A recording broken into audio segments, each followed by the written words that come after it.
This is B of C Live, the video and podcast series of Business of Cannabis. Find out all that we do at businessofcannabis.com. Coming up on this B of C Live, we connect with Kieley Beaudry. She is the CEO of Parkland Flower. We connected with her as part of the Lift&Co Expo in November in Toronto. We want to connect with her about her business, how it's going, and what it's like to produce seeds for the recreational market in Canada.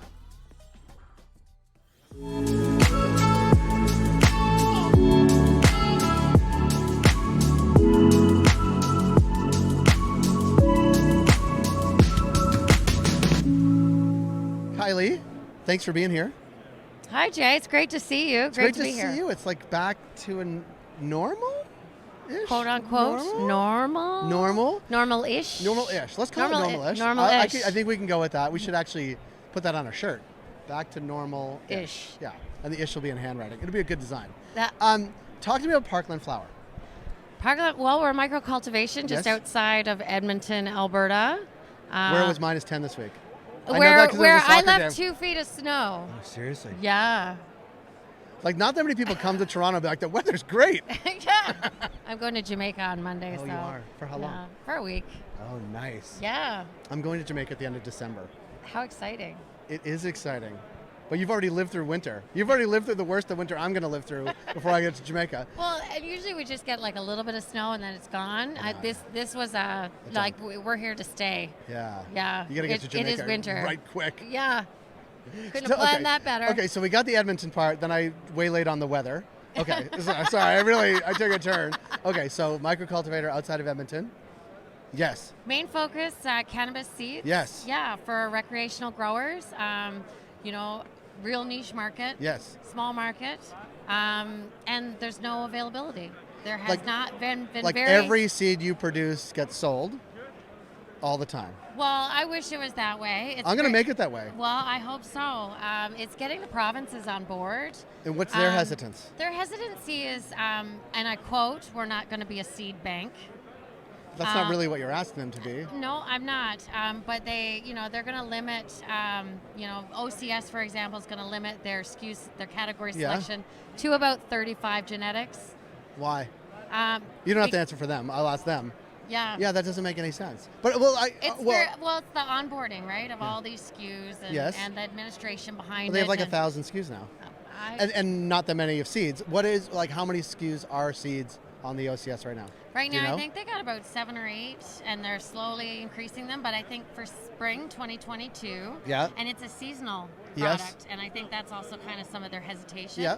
It's very much a spring-based product, March to May, and then summer hits, and the sales kind of drop off. And consumers, obviously, they've been able to buy them. Like, are lots of consumers buying seeds through the OCS and growing, or any of the provinces, or any of the retailers, and growing their own? And do you get reports back about your seeds? I absolutely do. If you check out our Instagram account, Parkland Flower, on Parkland_flower, basically our Instagram account is all home growers. It's amazing. That are growing our gear. They share their stories, they share their photos. We repost it online, we tag them in it, we make sure that they get the accolades, you know, and what I am finding, especially in Alberta, is that in the retail side, you're getting a lot of new growers, like folks that don't know seniors, folks that have just trying to grow for their first time. I think the big push now over the next 5 years is going to be moving some of those legacy ACMPR, old school MMAR growers and moving them over to the legal side. And, again, and bringing in the juicy genetics too. It's accessibility, right? When you can go on a seed bank and you have 150 genetics to choose from, and you make that one order, it's hard to compete with that, and I am not knocking legacy. We all came from it. I think it's awesome. Keep going, because you just want the provinces also to say. We would like the provinces to give us the opportunity to do the same thing. And hopefully with this flow-through model, you'll see a little more of that. We'll have those stores that are going to be known for, this is where, you go to in Toronto to purchase cannabis seeds because they have, 150 varieties. It's funny, one of the cannabis stores, because there's a million in Toronto right now, it opened up in an old gardening store. Do you know this? I think it's called Davenport I forget what it's called, but it's like, it used to be an old, not even old one, like it was really well known plant store. And I was like, that would be a perfect place to like, we should lean into. And the nice thing is OCS does allow for retailers to sell dirt, nutrients, like all grow equipment and things like that. Whereas in Alberta, they don't. Really? Yeah, AGLC does not allow. Now that may change because they are changing some of the rules now. They're allowing merchandise, which is big. Yeah. I think they allowed books back in. Well, books. We can't have books. I mean, really, we don't want to teach you. Like we don't want to educate you or anything. Right. It's so funny. But and so maybe that'll change. And it's tough. You got these bud tenders. Some of them are brand new to cannabis. Some of them have never grown. Then you've got the other bud tenders that they grow their own all the time. Right. They want to talk about it. And they are into yeah. teaching and talking about it. And so it is definitely, there's a big education gap there about growing. You know, we're sending people to YouTube, we're sending them to our website. You know, here's a great selection of books that you can't purchase at a cannabis store. So silly. Yeah. We can't purchase, like, the irony is you can't purchase them at a cannabis store, but you could buy them at a bookstore. At a bookstore, yeah.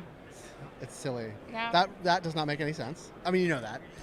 But it is, so how is the getting to this? Like the licensing, the sort of identifying what you want to do, getting the license, finding the, talking to the provinces, like in the span of like, it was super easy to be like, it was the worst thing in the world. Where does it fall? Right near the worst thing in the world. Right near the worst thing in the world. I mean, we incorporated in 2018. Okay. It was myself and our grower, Dustin. Mm-hmm. We've been friends for a little while. And I actually met him through his sister-in-law. She was a photographer who took pictures of topicals I was making. Oh, that's funny. And that's how I was introduced to him. And she's like, oh, he wants to get into, sort of like get a micro cultivation. Right. I'm like, give me his number. And like, well, we're going to chat.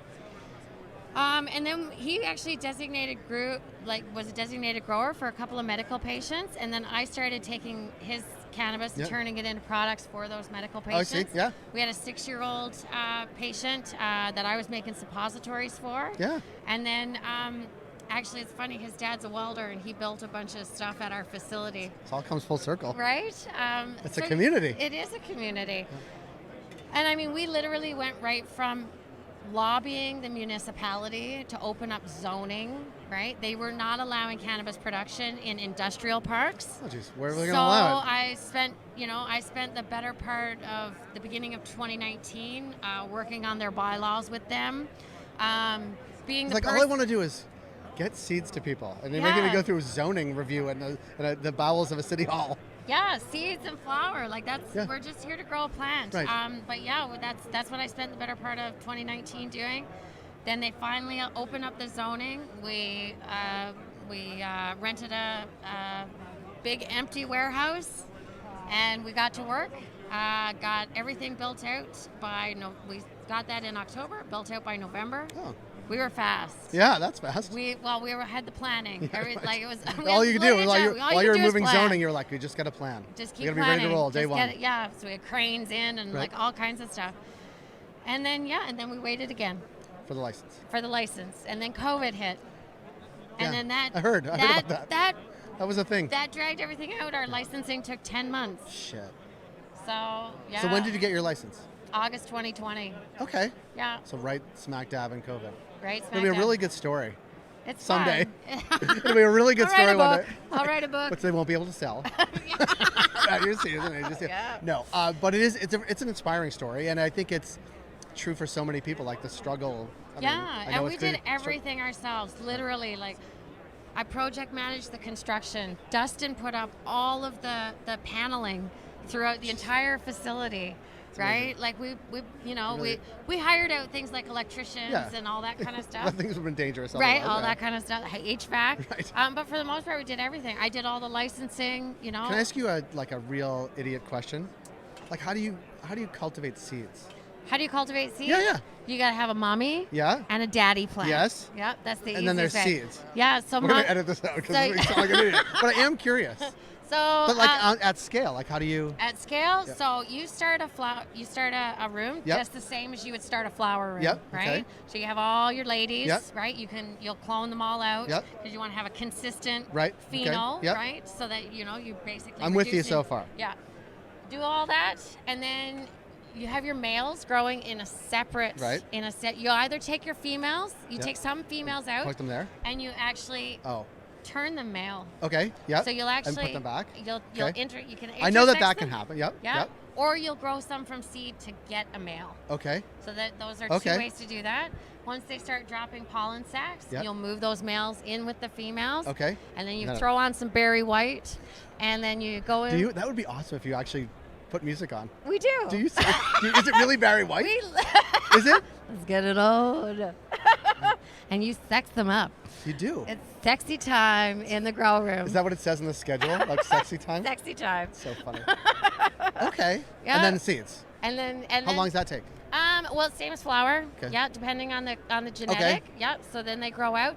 The difference being is that you don't harvest the plant right away. Right. You actually, what you're trying to mimic is the fall. Right. And you want those seeds to mature, so you don't actually cut the plant down. Okay. You just stop watering. Okay. You stop watering So you want the everything plant. to fall. So you want everything to die. Yes. Just like, oh, it's fall. Yep. I'm gonna die. Like to turn the lights and temperature down? Like, yeah, okay. you cool everything down Yep. just like you would do for flower. And elongate the nights? Yeah, and then they actually die right there in the room. Sad. So it looks sad. It looks But, you're like, but for you, that's looks sad. It's like- like, that's what we want. yeah. It looks Oh. it looks like something went terribly, terribly wrong. Right, but in that's your grow. right. But that's what you want because the plant's just pushing everything to make sure those Yeah, seeds are as get- viable as Yeah. possible. That's what you want. Yeah, and that's what we want. Oh. So that improves germination, it improves the size, the viability of all the seeds. And then you, And then you cut them all Like with down tweezers, and you you put- dry them out, and then we hand shuck. okay. So we've been hand shucking from the start. Okay. And how many, Um, you can't sell that many in a pack. So like how many? You can sell up to 30 in Oh, a okay. pack, right? 'Cause Oh. one seed's worth 1 gram. Oh, so that you could- equivalency works in your favor. It does work. I had a beverage person, it yeah, works against the thing them. that really sucks though is that one seed's worth 1 gram, which is $1 in excise duty. Oh, shit So balls. right? Yeah. Okay, so 10 so pack of seeds got $10 in Regulations tax. giveth and regulations taketh away. Oh, do they ever? So the equivalency works is it could be 30, but it Yeah. works against you because it's $30 in excise tax on Yeah. the fucking seeds. Yeah, for seeds. And then, don't even get me started on insurance. Well, I think you've already started. Oh, yeah.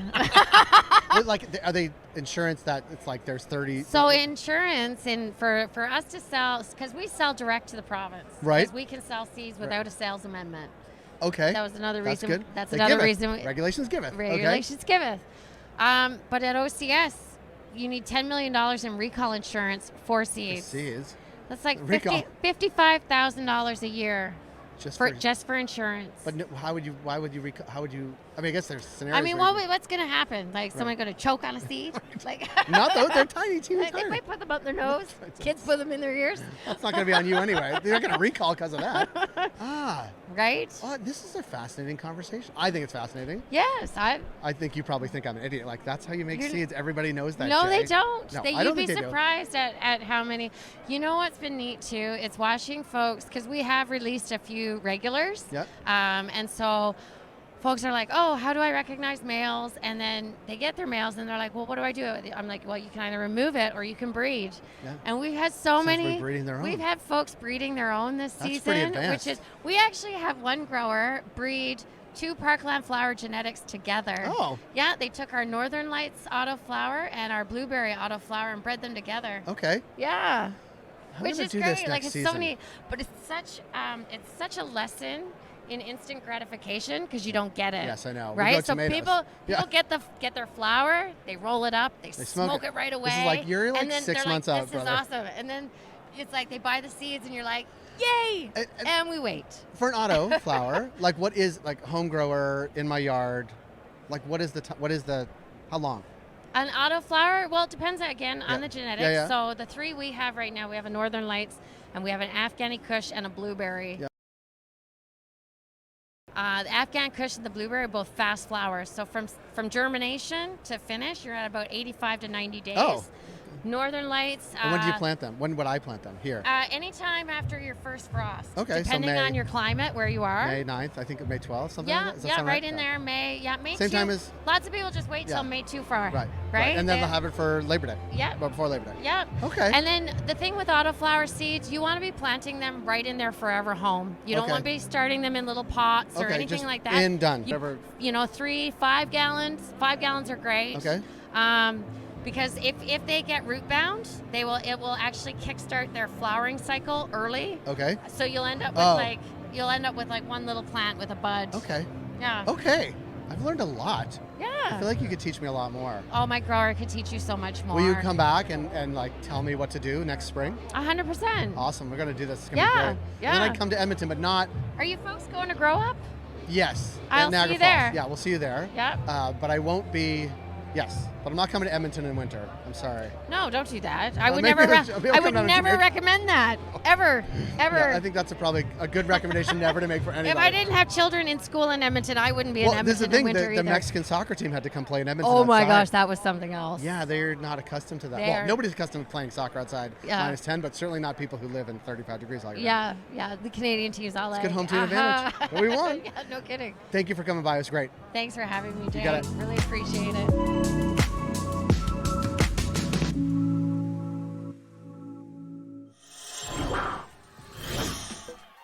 Was Kieley Beaudry of Parkland Flower. If you like this program, please rate and review us on Apple Podcasts, Spotify, or wherever you heard the show. It helps support the work we do. We're able to do what we do because of ongoing partnerships with Alterna Savings, Cannabis at Work, Cannabis Benchmarks, Can Delta, Gallagher, Headset, and Torton Maine. Find out all that we do at businessofcannabis.com.